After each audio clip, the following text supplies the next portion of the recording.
All right, it's time for an update and forecast on the park fire, which is burning in Butte and Tehama Counties. I would say this is possibly the most serious wildfire situation that we've seen this year. Yesterday afternoon, I checked the wildfire conditions around 2 p.m. and it didn't look like anything was, popping off too much. And then the park fire overnight grew from about 1,500 acres yesterday evening to 45,000 acres. That is definitely the most rapid growth that we've seen this year, and I believe that now makes it the largest wildfire in California. You can just see how much aircraft they have on this fire. That's the most aircraft I've seen on maybe any fire, and that just tells you kind of how serious this situation is. So first thing I should say is if you are local, definitely check all the evacuation orders and warnings. I never go through those in my videos just because by the time you're watching this, they might have changed. But let's just take a view outside. It actually looked like things were slightly calmer early this morning when the wind started to die down a little bit. But right now it actually looks like things are starting to pick back up as our temperatures increase, our air gets drier, and then we're also going to see the winds pick back up again this afternoon. So we're definitely going to be taking a close look at the red flag warning that's now over the fire, the overall weather forecast. But maybe the first thing that I should show is how this fire relates to some of the structures that we have in the area and just where it is. You can see Chico down here, Paradise down here, and then the fire, that's a relative pinpoint of where the fire is burning. So you can see it's about northeast of Chico. And if we look at the CalTopo structures, those structures right there are Chico, and then you can see how this fire quickly spread to the north last night. I guess the one piece of good news, if we can draw a silver lining on this fire, is that where it's burning now is where there's not as many structures versus if we had a strong northerly wind and this fire was burning straight down into Chico. It was the southerly wind last night that really led to the rapid growth on this fire. So we can actually look at some of the footage from last night because it's not often that you see a fire burn this actively during the overnight hours, and it was a combination of a lot of things. It's one, a lot of the heat that we've had over this summer. We had a heat wave at the beginning of July that really dried out our fuels. The fuels are about as dry as you're ever going to see them this time of the year. And then we've had heat the last 3 days, so things are drying out even more. And then, as I mentioned, we had those strong southerly winds last night, which basically just pushed this fire off towards the north. And it was gusty winds during the overnight hours. Usually you see winds calm down overnight, whereas we stayed windy. We also stayed relatively warm. We'll look at one weather station in a second that showed how warm we actually stayed last night. So here's Chico. I believe this is the station I was looking at. If we go into the observations from last night, let's go to midnight last night. You can see around midnight, it was still 78 degrees. Relative humidity was 38%, so it stayed fairly dry overnight. And our wind gust was 28 miles per hour. And you notice it's also south-southeast the entire night. So that's why when we look at the direction of spread, it's north-northwest, the opposite of how those winds were blowing. And then, while we're here, we can just click on fire history. Let's turn off structures to simplify the map a little bit. That just shows that in this area, fuels haven't been burnt in more than 20 years. So there's abundant fuel that is exceptionally dry because of all the heat that we've had. It was even dry overnight last night, but then we also had those southerly winds that quickly pushed this fire towards the north. So I think that wraps up kind of how this fire was behaving last night. Again, went to 45,000 acres. That's some of the largest growth that I've ever heard of in a 12-hour span. But now let's look at another camera view right now. Again, this morning it was still very active, but it looks like it's becoming even more active in the last, the timestamp on there is, we just looked at the last hour on the fire. And just to show it again, certainly a lot of fuel out there, and then it's been picking up right now. One other thing we can do is look at it from space. So look at this at the very beginning. You could see the heat that was showing off this fire overnight, and then some of that orange seems to be becoming a bit brighter in the last 30 minutes to the last hour as we still have a good amount of smoke coming off of the fire. And notice the direction the smoke is going. North-northwest at the beginning, and now it looks like it's shifting around just slightly more to the north-northeast. So that could be an indication that our wind direction is slightly changing, although it certainly looks like it's predominantly still from the south, which is going to continue to try to push this fire further towards the north. Now, hopefully we get a little help on the north here from the deer fire in 2013, but, that's over 10 years ago, and there's certainly still a lot of area around the deer fire that doesn't have any fire history, so definitely expecting some more active behavior throughout the day today. One other thing we can do here, again, clicking on structures, I do want to point out that just because you see the fire over some of these structures doesn't mean that the structures are destroyed. This map doesn't account for firefighting operations, and we do have a lot of aircraft on this fire right now. We can go back to watch duty and see all the different planes, helicopters, all kinds of stuff over the fire.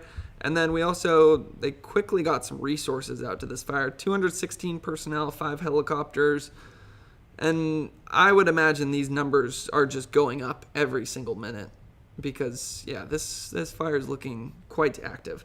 So we looked at structures, fire history. Let's turn off structures for a moment and even fire history. And I just want to see where some of the more recent heat detections are showing. I'll say right off of the bat that this map always over-exaggerates the fire because I think it picks up on some of the smoke, some of the heat that's in the smoke, but it is interesting gives us a general view of where the fire is more active right now. So right there, it actually does give us a little clue of what this fire is doing. Looks like more of the heat is now on the northeastern side of the fire. So that actually goes along with what we're figuring out by looking at the smoke, where originally it looks like the smoke is going more north-northwest, and now it looks like it is shifting a little bit more towards the north-northeast. So that would make us think that the winds are now coming from a more southwesterly direction, which would try to, again, push this fire up into where it does look like we have a lot of fuel. You notice that green color right there, and we can actually look at the wind plot.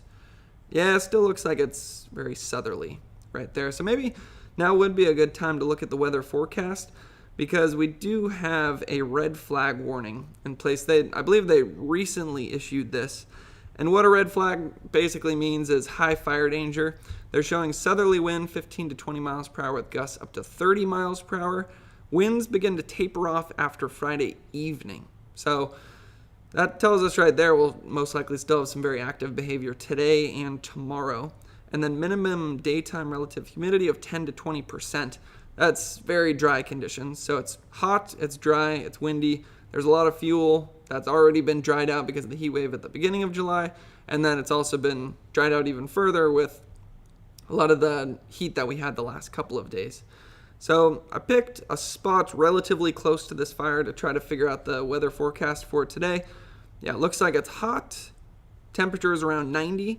Dry, temperatures or relative humidity dropping into the teens. The reason that's important is because the drier the air is, the drier the fuels are going to be, and then the faster the fire can spread because it doesn't need to take any of its energy to evaporate the moisture out of the fuels. If the fuels are already dry, right when the fire gets there, those fuels are just ready to combust. So that's a big part of the reason we've seen such rapid growth already. And then coming back here, they show some wind gusts picking up, especially this afternoon. So, that video I just showed, that's how active it is at 9:45 in the morning. So we're expecting even more activity as we get into the afternoon.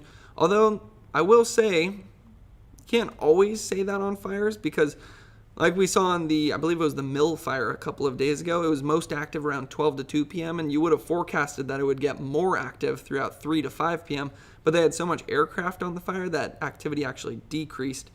And we do have a lot of aircraft on this fire right now. So all I could really say there is, given the conditions, we would expect more activity this afternoon as it gets hotter, drier, and windier. But given the operations, who's to say what we can do? And California is amazing at their firefighting operations.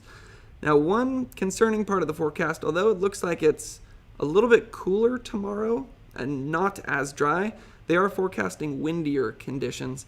And I don't always like to go off of these charts for winds. I've found that the website Windy, which is pretty well named, tends to be more accurate when it comes to wind speeds. So let's just click through here Looks like, yeah, they're showing some 25-mile-per-hour winds this afternoon. Let's see if it calms down tonight. Yeah, it looks like once again we're windy overnight, just like we were last night, which led to all of the rapid spread that we had, where, as I showed, there was a 28-mile-per-hour gust at midnight. It looks like we're still relatively windy. That's 2 a.m. tomorrow morning, and it's still showing some gusts over 20 miles per hour. And then tomorrow afternoon, I'm guessing the winds will once again pick up. Yeah, that's actually showing slightly windier conditions tomorrow afternoon, but then the red flag warning says things start to taper off after that. So, basic summary that we have here is, let's turn off the wind plot. This fire, the park fire, is burning northeast of Chico. It quickly spread to the north last night because of dry conditions, but fuels that haven't been burnt out in a long time, fuels that have been dried out because of the heat recently, and then also strong southerly winds. Looks like the winds are going to pick up this afternoon, so we're expecting a lot more fire spread. It does look like there's some structures to the north of this fire. Now, it doesn't mean that all of the structures underneath these heat detections have been burnt out at this point, but it does look like this is, I would say, the most concerning fire situation that we've had this year. So I'll be watching it closely throughout the day today. I'll most likely try to do another update this afternoon, so you can stay tuned for that. And if you're short on time, I'll record a short form video right now where you could basically get the gist of everything I just went over in about a minute or less. So stay tuned for that. Definitely stay updated with any evacuation warnings and orders that are in place if you're local. And yeah, I'll keep you guys updated as well as I can. Thanks for watching.